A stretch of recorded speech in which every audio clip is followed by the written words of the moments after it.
कुरान करीम में 14 आयत सजदा है जिनकी तिलावत से सजदे तिलावत लाजिम हो जाता है। अलबत्ता इमाम अबू हनीफ़ा रहमतुल्लाहि अलैहि के नज़दीक सूरतुल हज के अंदर पहली आयत सजदा ये आयत सजदा है जो अलम तरा अन्नल्लाह यस्जुदु लहू मन फिस समावाति व मन फिल अर्दि इला आखिरिह इस आयत में मौजूद है। इस आयत की तिलावत के बाद सजदे तिलावत लाजिम हो जाता है।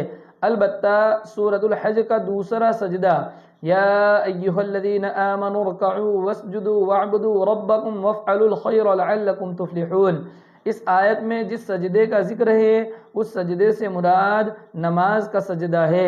लिहाजा इमाम अबू हनीफ़ा रहमतुल्लाहि अलैहि के नज़दीक ये आयत सजदा नहीं है।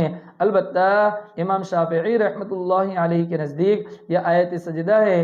लिहाजा इंदल अहनाफ इस आयत पर सजदे तिलावत अदा नहीं किया जाएगा।